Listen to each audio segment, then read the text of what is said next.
What is it with the CMC being associated with really dangerous stuff lately? I mean, holy crap! She was about to get fucking hedge clippered! Before I begin, I need to say that I really do like this episode. They're really sticking to that 30% skill and 70% confidence thing from Top Bolt. But moreover, this shows how the confidence has to really come from within you. I mean, we've all seen Whiplash, or maybe Rarity's flashback from Cart Before the Ponies, or Flutter Brudder, where we learn that negative reinforcement can, and often does, light a fire under the ass of someone with real potential. And we've seen Top Bolt, where positive reinforcement can make someone complacent, squashing their potential. But this is a rare example of the opposite of the Whiplash moral. It looks like I want something awesome, but actually... where someone who's destined for greatness won't get complacent due to excessive positive reinforcement. Your parents realize you didn't win, don't they? Rainbow Dash had to learn how to develop her own confidence because she couldn't trust her parents to acknowledge her successes and failures appropriately. No need to go strutting around and showing off like that. That's my job. And probably vowed never to have that influence on anyone ever again and assess them fairly. Hence honesty. I mean loyalty. Shit. Is that joke 5 years too late? And if you just wanted to have your positive opinion reaffirmed, you can click the link in the inlay card and watch me play Cards Against Humanity with some cool guys. Because I have a lot of bitching about continuity to do. You're masturbating while leaving the voicemail, thus making it awkward. It's like, hi, yeah, oh god. First, what's up with this inspirational poster? I mean, back in May the Best Pet Win, she was unwilling to consider the potential upside of a tortoise. It strikes me as odd that she would take inspiration from one as a kid. Secondly, this quote. When the going gets tough, the tough don't notice because they have hard shells. Rainbow's ego is actually extremely fragile. Which would explain why she had such disdain for Tank in Season 2, but not why Scootaloo seems to think that this quote somehow applies to her. That's so Rainbow Dash. And speaking of Season 2, why is Dash okay with having blindly loyal followers in Mare-Do-Well if her relationship with her parents was strained for exactly that reason? And if she's so keen on getting accomplishment-based praise, why is she mortified when her fans abandon her after Mare-Do-Well bests her? But she was still against Mare-Do-Well receiving praise for her heroic actions. I don't think she's all that great.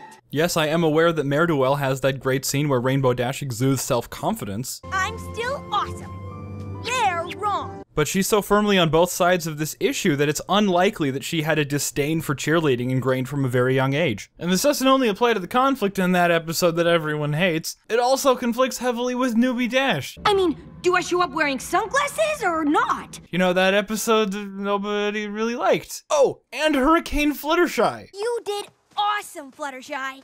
No, I didn't. How did they get that past security? And this flashback is where it becomes extremely irksome. I've always assumed that the Wonderbolts have been, you know, Wonderbolts for quite some time, and thus they would be significantly older than Rainbow Dash. You wouldn't mind telling the Wonderbolts that, would ya? 'Cause I've been trying to get into that group for, like, ever. But if they were all racing in the same circuit as children, and not only that, but routinely losing to Rainbow Dash on that circuit, how did they become Wonderbolts? And the goddamn captain of the Wonderbolts so long before her. Or Lightning Dust for that matter. In Wonderbolts Academy, Spitfire was in drill sergeant mode, so that explains why she didn't acknowledge her past with Lightning Dust, but why didn't these two mention that they knew each other? Name's Lightning Dust. Rainbow Dash. Or, why did Spitfire introduce herself to Rainbow Dash like this in Sonic Rainboom? So you're the little pony who saved our lives. We really wanted to meet you and say thanks. I mean, if they had raced before. Can I just go on a tangent and say that the Equestria Games has always bothered me? Because in order for Rainbow Dash and Spitfire to be neck and neck here, she had to make up the time lost by Fluttershy and Bulk Biceps against the other two Wonderbolts.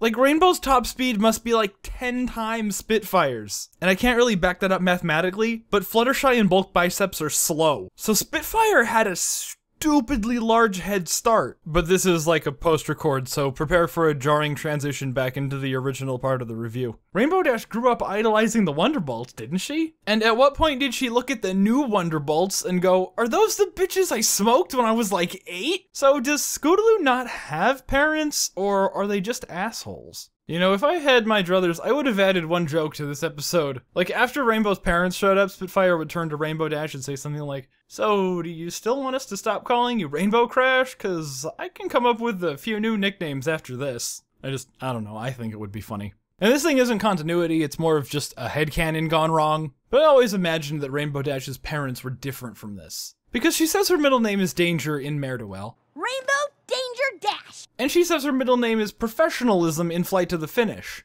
Rainbow Professionalism Dash. And I always took that to mean that her parents had very different ideas on how they wanted to raise her. Like, she had one parent who wanted her to be a sporty daredevil, and another parent who wanted her to be like a corporate stuffed suit. Which would explain why she has the last group of parents we got to see in the show. She would have a strained relationship with them because she had a stressful home life. Would also explain why she moved out of Cloudsdale on her birthday. It's your birth anniversary. Like, she got out of there as soon as she was able to. I don't know, I just don't quite agree with this. But as I will remind you, I did end up liking the episode, so I guess it couldn't have mattered that much. If you made it through this rampant negativity, you might want to reward yourself by watching a little Cards Against Humanity. And if you're actually into rampant negativity, you could always join these lovely people in supporting my hedonistic life choices.